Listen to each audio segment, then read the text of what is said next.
PNS di lingkungan kantor Kementerian Agama Kota Batam. Serangkaian dengan itu kita kolaborasikan dengan sosialisasi BPJS Ketenagakerjaan. Salam dan salam tak bosan-bosannya kita diakan kepada baginda Rasulullah Sallallahu Alaihi Wasallam. Allahumma salli ala Sayyidina Muhammad wa ala Sayyidina Muhammad. Kita berdoa semoga syafaat barokahnya tercurah kepada kita umatnya. Amin ya rabbal alamin. Bapak Ibu yang saya muliakan, mengawali kegiatan kita pada siang hari seperti ini, mari sama-sama kita berserah diri kepada Allah Subhanahu wa taala dengan membuka acara ini seraya membacakan Ummul Quran ala hadziniyah. Al-Fatihah. Asyhadu anna Muhammadan abduhu wa rasuluhu la nabiyya ba'dah.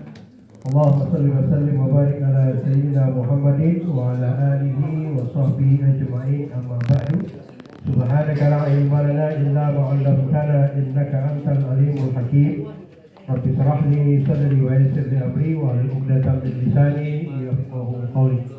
Yang saya hormati rekan-rekan dari BPJS Ketenagakerjaan, Pak Said Afkar, juga saya hormati Pak Resdin beserta staf lainnya di lingkungan Bimas Islam, Bapak Ibu sekalian, para penyuluh ASN dan penyuluh non ASN lingkungan kantor Kementerian Agama Kota Batam. Alhamdulillah, bersyukur kita pada Allah Subhanahu wa taala pada siang hari ini kita bertemu. Salawat dan salam kepada Nabi kita Muhammad sallallahu alaihi wasallam. Allahumma shalli ala sayyidina Muhammad wa ala ali sayyidina Muhammad. Bapak Ibu yang saya hormati, mohon maaf tadi agak sedikit terlambat karena pagi hari ini saya berbicara yang kelima atau keempat.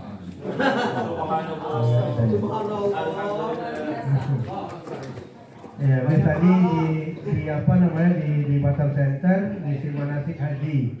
Habis isi manasik haji tadi saya tidak ada jadwal khutbah Jumat. Saya hanya ingin datang satu masjid, gitu ya, ingin datang satu masjid. Biasa orang biasa saya jadi tamu biasa karena tidak ada jadwal. Tapi begitu pengurusnya lihat saya langsung ditarik, Pak kemana ke depan? Pak kemana ke depan? Saya pikir ya sudah nggak apa-apa, kalau ada kasih silakan saja. Saya kan datang ke sini cuma sebagai jamaah biasa. Kebetulan hari ini dalam jadwal PMI saya kosong, gitu kan. Kita ini banyak penyakit teman saya Pak, seusia dengan saya. Usianya 54 tahun. Tapi begitu diperiksa seluruh organ tubuhnya, baik itu fungsi ginjalnya, fungsi pankreasnya, fungsi jantungnya, fungsi hatinya, ya itu sama dia seperti usia 70 tahun. Betul Pak. Dia cerita ke saya, Pak Jul gimana? Maka aku tak mau periksa. Kementerian Agama tentang adanya kelompok binaan di majelis taklim, baik penyuluh ASN maupun penyuluh non ASN itu hukumnya wajib. Berapapun jumlahnya, banyak semakin baik. Kenapa? Karena kelompok binaan ini sebagai sebuah sasaran kita untuk menanamkan akidah Ahlussunnah wal Jamaah. Itu dulu Pak. Itu dulu. Karena sekarang terlalu banyak, saya katakan paham-paham yang mulai menjangkalkan akidah Ahlussunnah wal Jamaah itu. Terlalu memudah-mudahkan hukum. Nah, maka saya ingin sebenarnya kelompok teman-teman di kecamatan ini pertemuannya bukan hanya sekedar bertemu selesai, tapi kalau bisa ada bahsul masailnya. Gitu loh. Ada bahsul masailnya. Karena banyak sekarang kita hadapi. Salah satu contoh, ada paham yang hari ini beredar, kalau sholat itu bentuk nggak batal, cukup tobat saja. Sudah sampai. Cukup istighfar saja. Mana dia dapat? Nah, apalagi tak mau minta membunyi, cuma yang bau. Orang-orang yang mau paham agama. Salah satu kemarin saya di debat, saya sebetulnya tidak mau berdebat, ditanya, tapi orang bertanya, akhirnya saya, udahlah kamu tuh gak usah bertanya. Kenapa? Dia bertanya, nguji saya, sekaligus minta saya melegitimasi pendapatnya. Dia nggak bisa dong. Ya kan? Dia bilang gitu, kenapa Kementerian Agama itu pakai ru'yatul hilal? Saya bilang itu kan sudah ada dalam Al-Quran. Faman syahida minkum syahra falyasum. Pertama saya biasa menjawabnya itu datar saja. Apa bedanya dengan judul hilal? Waduh. Jadi dia punya prinsip judul hilal. Jadi kalau hilal sudah nampak, baik dengan mata telanjang atau dengan alat, udah bisa buka. Kalau kita kan tidak pakai derajat, Pak.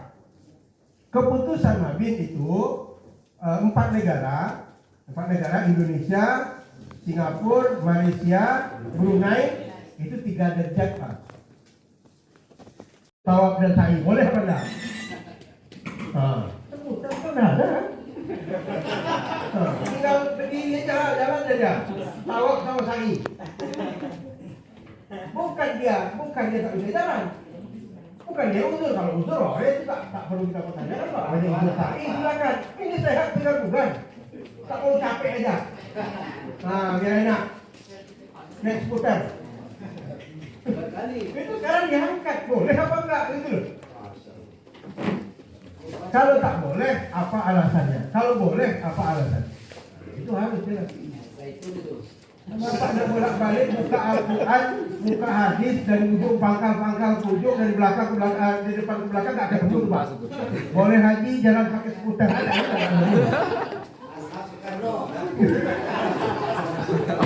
Mas Soekarno. Ya kan? Itu salah satu contoh heboh sekarang, Pak. Yang kedua, petugas. Karena dia petugas, boleh tidak menggunakan kain ihram? Oh, itu, Pak.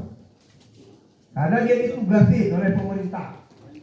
Tapi tetap dia mendapatkan hajinya, tapi tak menggunakan kain ihram. Wah, ini kan urusannya kan?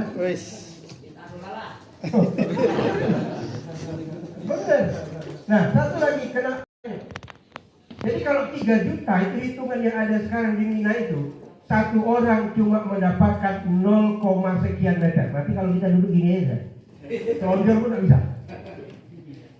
Ya, bertekuk kita, Pak. Sampai 1 meter satu orang ini punya ruangnya. Nah, sekarang mau diluaskan. Masing-masing ulama kan protes tuh. Mau di mana lagi kan gitu? Tidak masuk nanti tanah Mina, tidak masuk tanah Arafah. Lagi Arafah, rukun haji. Kita itu punya ilmu. Saya yakin Bapak Ibu sekarang sudah punya ilmu dasar tentang ini. Tinggal selama ini tidak kita kembangkan dalam bentuk diskusi-diskusi.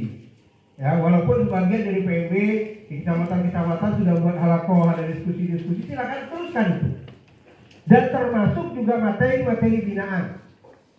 Materi binaan, Pak.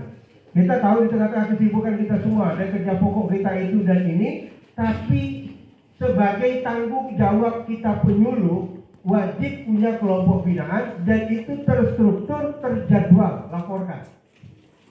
Saya ingin semua penyuluh itu terjadwal kelompok binaannya, materinya terstruktur, ada silabusnya, tidak lompat sana lompat sini. Jadi runtut, Pak. Nah, kemarin ada salah seorang menelpon saya, ada kelompok mu'alaf yang minta guru. Pernah saya sampaikan kalau nggak salah saya. Minta guru untuk diajarkan, mereka ada sekitar 25 orang. Kalau bergabung ke kecamatan, waktu itu kalau saya Batu Ampah ya, saya minta kemarin itu, saya lupa. So, kalau bergabung ke Masjid Sultan kan terlalu jauh mereka transportasi. Tapi buatlah, saya bilang langsung aja ke KUA-nya, di situ ada penyuluh kita. Saya bilang ada penyuluh kita di situ, di KUA, minta, kalau usah ini, saya bilang, kalau kami tidak sanggup bayar honornya Pak, bayar transportnya, nggak usah, nanti saya minta ini ke Basnas. Saya bilang gitu, saya minta ini ke Basnas. Ya, tapi nggak tahu lagi laporan belum ada sampai ke saya, gimana kelanjutannya saya suruh, kemarin saya minta untuk mereka ke KUA. Ini tentang kerukunan, tentang moderasi beragama. Penyuluh harus paham tentang moderasi beragama. Karena moderasi beragama ini bukanlah merubah akidah atau ajaran baru. Maka moderasinya itu bukan moderasi agama, tapi moderasi beragama. Kalau orang pemahaman agama yang semakin baik, maka dia semakin moderat. Nah, orang pemahaman agama dan pengamalan agamanya baik, maka orangnya akan moderat, berpikirnya juga baik. Maka saya katakan orang yang kalau radikal terhadap orang lain, bukan radikal terhadap agama ya. Agama itu kita harus radikal terutama akidah.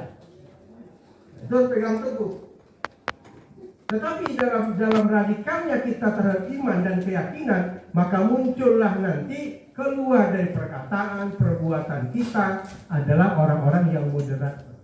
Kenapa? Karena agama mengajarkan kita menjadi orang yang baik, menjadi uswah. Kan gitu. Sesuai dengan kerasulan. Ya dakwah ada di tangan kita hari ini. Nah, ini yang penting. Jadi beberapa hal ini Bapak Ibu punya catatan dan saya minta nanti Pak Resdin, Pak Haji Barudin itu kelompok binaan di KUA ini di SK di penyuluh ini di SK. Jadi umpamanya penyuluh A, kelompok binaan ini dibuat SK-nya. Dan itu nanti dievaluasi sejauh mana binaannya. Dua umpamanya dia dua, tapi dua ini mungkin tambahan yang lain-lain. Nah laporannya tentu tambah yang lain. Wah ini ngisi pengajian ini, materi ini tentang ini.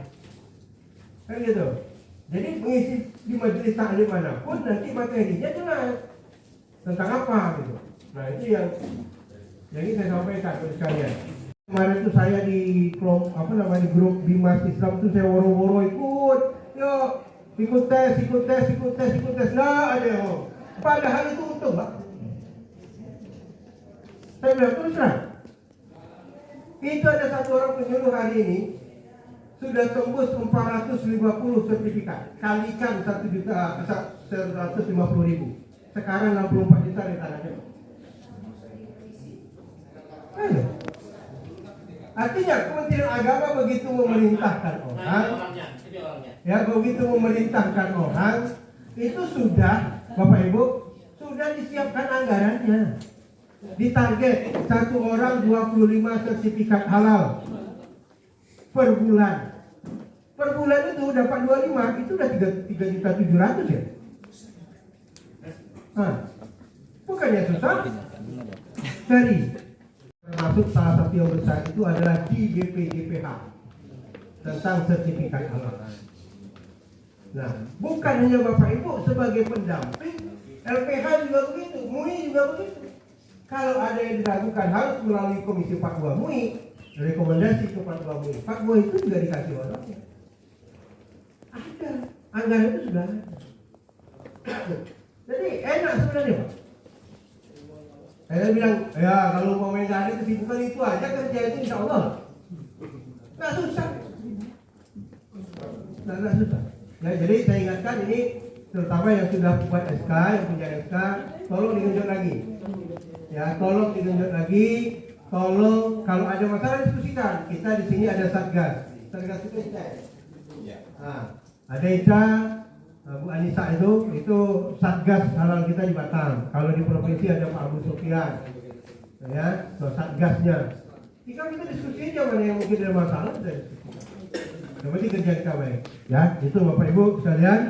Beberapa hal mungkin dan ingat fungsi kita adalah fungsi informatif, komunikatif. Jadi mubalik itu atau penyuluh itu harus informatif. Jadi informasi yang kita sampaikan. Jadi apa yang ditanya orang tentang kemenangan ini Bapak Ibu harus update. Harus update sebagai jubirnya. Tapi juga tidak asal kan, harus update saya katakan berita-berita terbaru. Nah, yang itu komunikatif, hanya balaslah komunikasi masyarakat dengan baik. Yang edukatif, yang memberikan edukasi kepada masyarakat. Demikian pula tentu tentang motivasi beramal kepada masyarakat. Nah, karena kita masih ada lagi kegiatan lain bersama BPJS Tenaga Kerjaan. Jadi ini penting Pak. Kenapa kita undang BPJS Tenaga Kerjaan? Karena ini perlindungan ya untuk ahli waris, Pak ya. Ahli waris kita sendiri, perlindungan kita sendiri Pak. Dan kita ini tidak ada yang ingin sakit, apalagi meninggal. Iya kan? Nah, kalau sakit tak ada yang mau sakit, apalagi meninggal, tidak ada yang mau. Tapi itu kadang-kadang tidak bisa kita hindari. Kecelakaan tidak bisa kita hindari. Jangan itu apalagi yang meninggal. Nah, jadi meninggal nanti kan dijelaskan oleh Pak Said Akar. Ini kemarin kita sudah lihat bagaimana saudara kita Pak Muhammad Asim ya, Imam Masjid Agung Batam yang meninggal di kampung pun itu dapat santunan sebesar 42 juta. Bapak Ibu sekalian, mohon izin kami ikut nimbrung dalam kegiatan Bapak Ibu hari ini, sore ini. Mudah-mudahan membawa manfaat bagi Bapak Ibu, bagi kami, bagi kita semua. Yang pertama yang paling kami soroti adalah sebenarnya BPJS Ketenagakerjaan ini, Bapak Ibu, itu adalah taspennya di PNS. Jadi kalau Bapak Ibu di PNS tidak perlu lagi BPJS Ketenagakerjaan, karena Bapak Ibu sudah ada yang memberikan perlindungan di taspen. Persis Bapak Ibu, apa yang ada di taspen itu, itulah yang ada di BPJS Ketenagakerjaan. Hanya saja taspen untuk pegawai negeri. Kalau pegawai swasta, pegawai non pegawai negeri, ya, non pegawai negeri. Nah, pegawai luar negeri. Nah itu nggak bisa di taspen, bisanya di BPJS Ketenagakerjaan. Taspen dan BPJS Ketenagakerjaan memang punya negara. Bedanya kalau taspen itu masih perseroan, PT. Kalau kami sudah tidak lagi PT, setara dengan kementerian. Jadi Bapak Ibu, memang pemerintah meningkatkan legalitas kami seperti meningkatkan legalitas PT Askes menjadi BPJS Kesehatan. Kami PT Jamsotek menjadi BPJS Ketenagakerjaan. Tidak ada lagi di dalamnya yang namanya perseroan. Tidak ada lagi yang namanya perusahaan. Semuanya dibuat oleh pemerintah melalui undang-undang dan tidak ada yang namanya polis. Semuanya bergantung dengan perundang-undangan. Ini polisnya terbuka sesuai dengan ketentuan perundang-undangan. Artinya BPJS Ketenagakerjaan, sekali lagi kami tekankan Bapak Ibu, bagi Bapak Ibu yang non PNS itu punya resiko sama dengan yang PNS. Hanya saja yang PNS sudah ada taspen. Kenapa sudah ada taspen mereka tidak